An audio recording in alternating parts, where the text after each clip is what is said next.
Okay. So hello, Michel. Hello, Agne.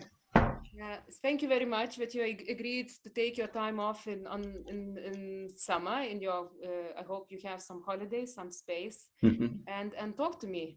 So, Michel, really would like to know about few things. It's about our think tank, how you perceive your experience at our Think tank.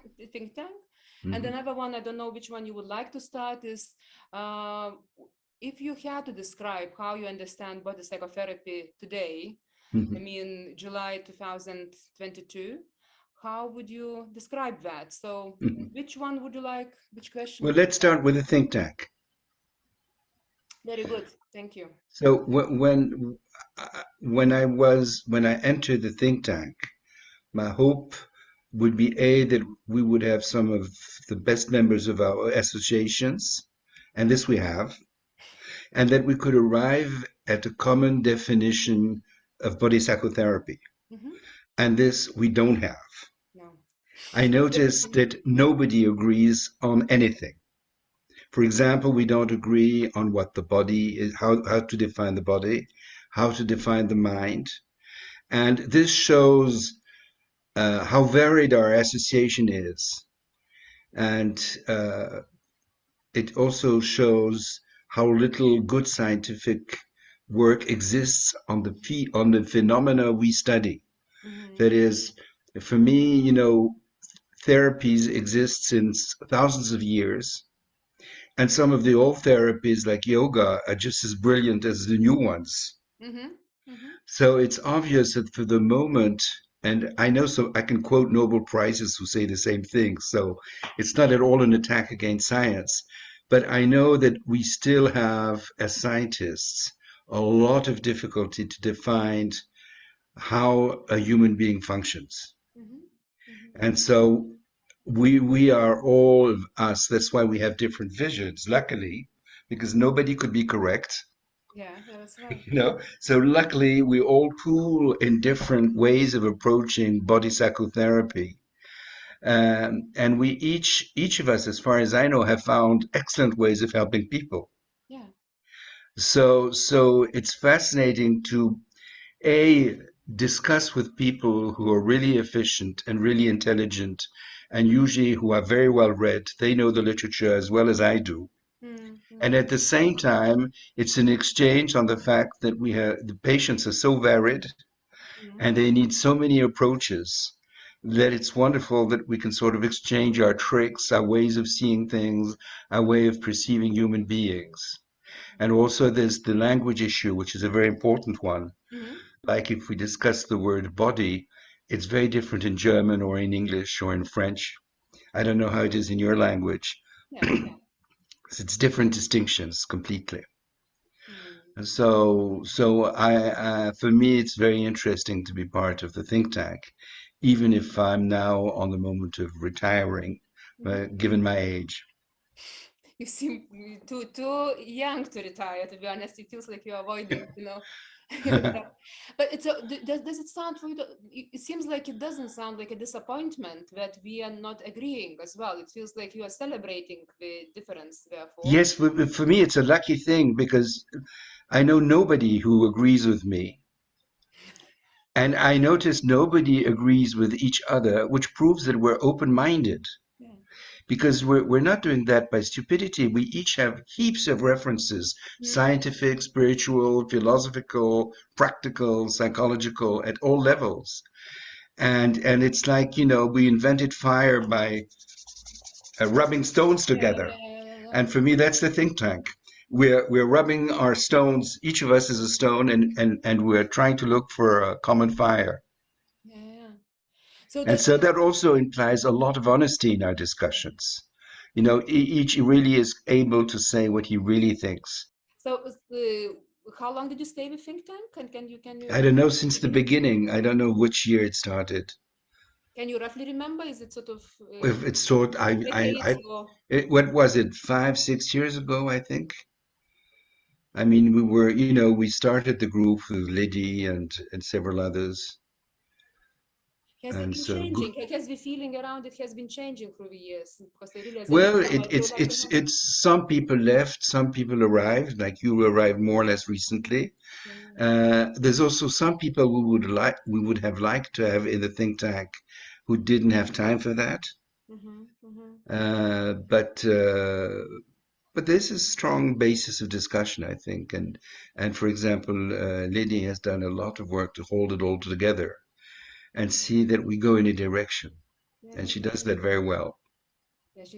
she amazing at doing it. So basically, would you say that atmosphere in the think tank was always sort of open-minded democracy, sort of with some fights as well, and No, it's more complex than that. We all know that nobody knows in a way. uh-huh. We all know that there's no really good theory, and we're all very good, sometimes even teachers. Mm-hmm. And so we teach body psychotherapy, we train people, we supervise people, we publish. And so it's a way of sort of putting together all the facets of our field. Mm-hmm. Like mapping our field. Like last time Yeah, we did but it. I wouldn't say it's democratic because we're not trying to agree at all. I would say agreement is not an issue. Having a common theory would transform us in a sect, not in a science. Science is doubt. I mean, the basic motor of science for me is doubt. Yeah, yeah, doubt. Yeah. And also, sort of democratic is agreeing to disagree. Yeah, yeah. Like, yeah, and keeping that doubt going, Mhm. and yeah, no, it's how to say, being really But interested it's in that. important to see that it's really intellectual research because we're not disagreeing really. We're discussing. We're in dialogue. So the word disagreeing for me could make you think that we each are different, uh, rigid theories, and that's not the spirit for me. No, I mean, it felt more philosophical, really, Yeah, the it's feeling. it's it's more, a dialogues like Plato, Socrates, and so on. It's dialogues. It's a dialogue between experts, not a. We don't try to agree, but we don't try to disagree either. Yeah. Okay, and but you always interested me, as a sort of a man, sort of with great wisdom, and someone who had experiences with Piaget, and people from whom I only know from books, So really, can you tell me about your path to body psychotherapy, and where are you at now? And my second question. Well, it so happens that actually I entered psychology by accident. Really, tell me how it happened. I was in Switzerland for various reasons, family reasons that have nothing to do with work. But I also had a US passport in those days. Okay. Mm-hmm. And I was asked to go and fight in Vietnam. And that I refused, absolutely. I had no intention of fighting in Vietnam and killing Vietnamese people. Yeah, yeah. So I decided to stay in Switzerland. Mm-hmm. And people says, well, one interesting person in Geneva, because that's where I was, is a guy called Piaget who does psychology. Wow. Uh-huh. And so I went to Piaget. I was also doing a lot of theater and Tai Chi and meditation. I was interested in the body mind issue since I was an adolescent Mm-hmm. through reading Nietzsche and people like that. Mm, mhm, And, the theater where I was going was sort of Bob Wilson methods. Uh, and Piaget was a lucky start because as you know, he studies the development of intelligence mhm. of children, Yeah, yeah. but he studies it in a way where it's only by playing that children learn to think. That is, from the start, thinking, psychology, the mind is a sensory motor adaptation of the organism, Mhm, and the mind is part of the organism. It's not something separate. mhm. It's not something apart. It's not a soul.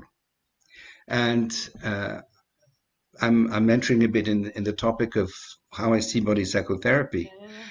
The idea is that there are a lot of minds. There's a lot of forms of intelligence, of memory, of affects, of emotions, and some people first need to play on the piano before they know what they want to play. So it's not the mind that controls the hands. It's just as much the hands that control the mind. It goes both ways.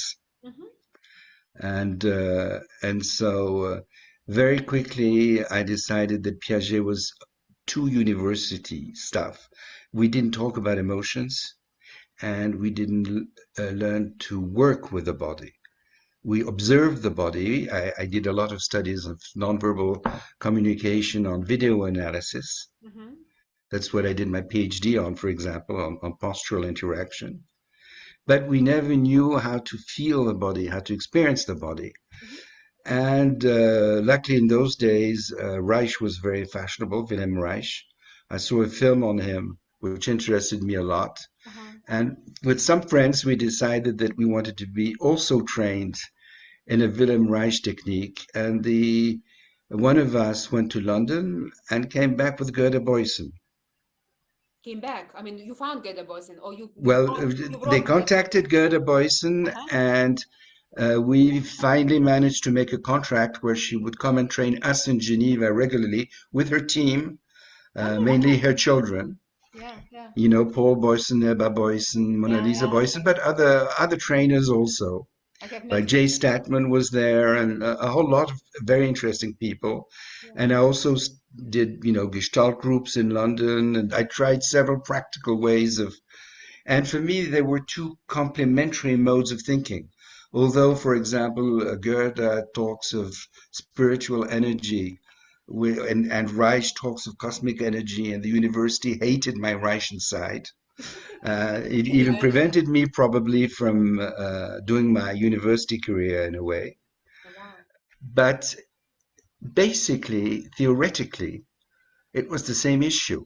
Yeah. Is that we are sort of, our organism sort of has a lot of psychological, sensory, motor, gut feelings and things, and we don't know how they interact with each other.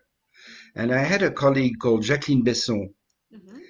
and she trained with Piaget and Gerda Boysen. She's also from Geneva, and we had a recent discussion on that because I mentioned her in my recent book. And she agreed with me that working with Piaget, theoretically speaking, deeply thinking, Uh-huh. going beyond the cliches of the theories, we were working on the same thing with Goethe and Piaget, Mm. which is it's by playing with our environment and with the people we meet that we learn to think and live and experience things and develop. Mm-hmm. Mm-hmm. I don't know. That's a very short definition of my approach of body psychotherapy in a way. Okay. So how long are you practicing actually body psychotherapy? Well, I think I finished my training in 76, which is the same year I finished my university. Mm-hmm. Gosh, you managed to do both training and university at the same time? Well, I have a double career of research and psychotherapy. Research in psychotherapy. No, No, research and and psychotherapy. psychotherapy. I Mm-hmm. did my thesis, for example, analyzing the behavior, postural, defining already what is a posture. Nobody can define a posture.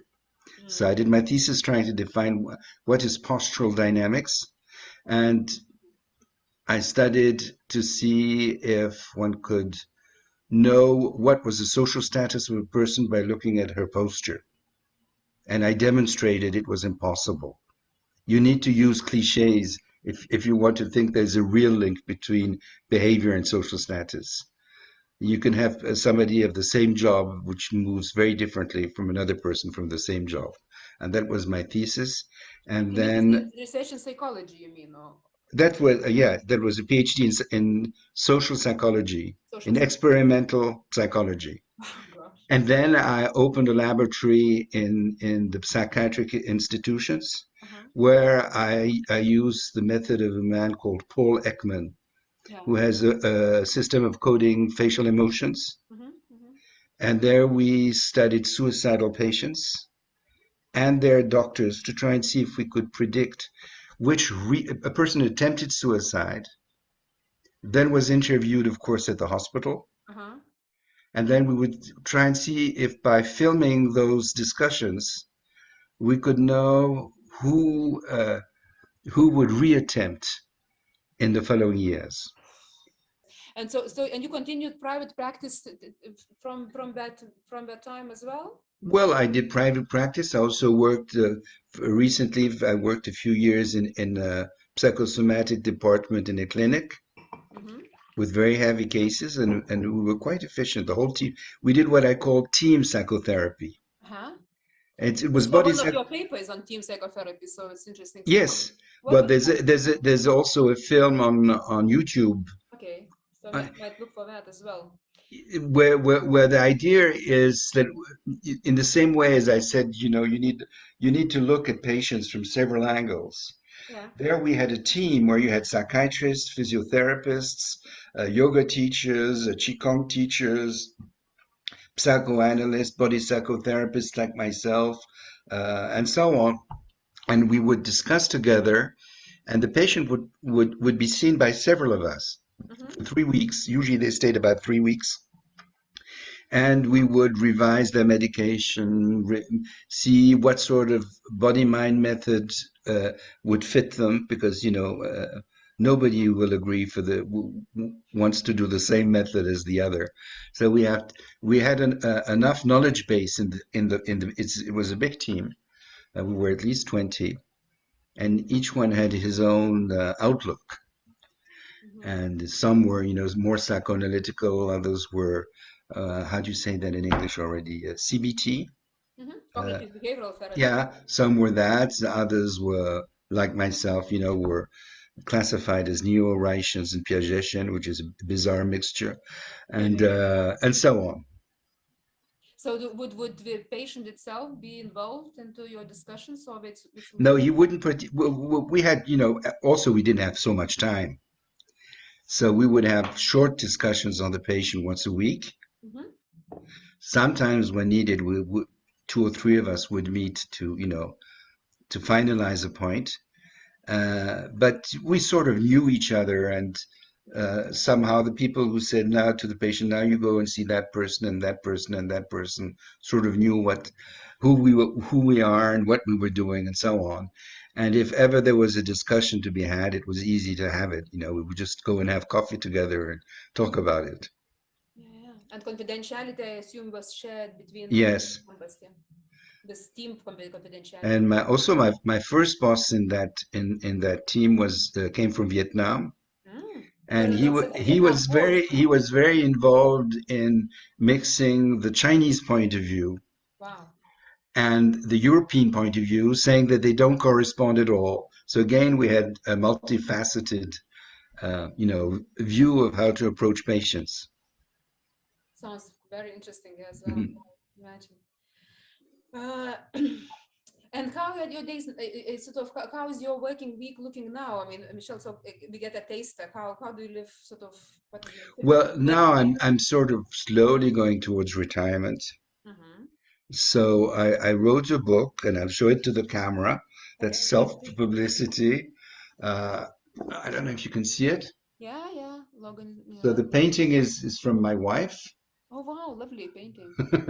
and the book is about what we did in that clinic, that team therapy. It's all about how we worked with patients who had strong psychosomatic problems, Mm-hmm. Like and they what, were for example? but, well, some were Charcot hysterics, and they had already done about 5 hospitals before they reached us. So Okay. there were really difficult cases. Nobody knew what to do with it. Mm-hmm. And it was very interesting because, the general outlook is psychosomatic means the mind creates the illness. That's how most people see Yeah, it. this is traditional thinking. Yeah. And for me, it was obvious that everything was making the illness. The physical pains created anxiety, anxiety made the physical pain stronger, and so on and so on. And ways of using the body, like we used a lot of physiotherapists and ergotherapists also on top of yoga and qigong and biodynamics and things like that, and bioenergetics. Uh, we were really working on the fact that the whole idea that the person was inventing their illness was an insult to the patient because the pains were real. Yeah. And it's not because you don't see it on the IRM, how do you call it in English already? You know, the photographs, those photographs they make of the body now, which are very precise. Laparoscopy. No, no, no, no, what you mean. Yeah, you know, those photographs of the body they use in hospitals. And a lot of the pains could not be seen with those machines. Uh-huh. But I quickly arrived at a new concept which I call tissue wear. That is, if you, for example, if you cut hair, your job is, sorry, my English is not so good, but if you're a barber, Uh-huh. and you don't move well with your feet, that is, just go like this and like this, Yeah. after a few years, all your tendons and the vertebrae have been badly used, Mm-hmm. poorly used, and they get and there's a tissue wear that occurs, which is not psychological. Yeah. No, it's It's your real, way of basically. working which You're creates supporting this. different muscles. And then once the tissues are ruined, once the tendons are ruined, the vertebrae are ruined, they are painful. Yeah. And it's not because the person is depressed or anxious that they are painful. So then we end up, and then suddenly maybe they have a car accident and they can't work anymore. And so you have depression, you have physical pains, you have psychological pains. And we would try and unravel all that complexity, which I would call a chaotic organism. Mhm. Okay, and Michel, just to finish this interview, I mean, what would be your wish for our think tank? If you just imagine, sort of project, what would you like it to happen to it in, let's say, 10 or 20 years time? What would your wishes sort of for? But A, I would like it to continue. Okay. Hmm. And I have my personal, wishes. Like I'd like body psychotherapists to know what they talk of when they talk of the body. And it's impossible.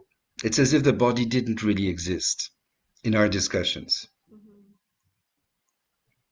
So you sort of For me, what? the specificity of body psychotherapy is that we use actual body techniques used in physiotherapy and gymnastics and so on, massage, breathing methods and so on, that we use them in a psychotherapy with the aims of a psychotherapist. Mhm. But I think I'm the only one in the think tank who thinks like that.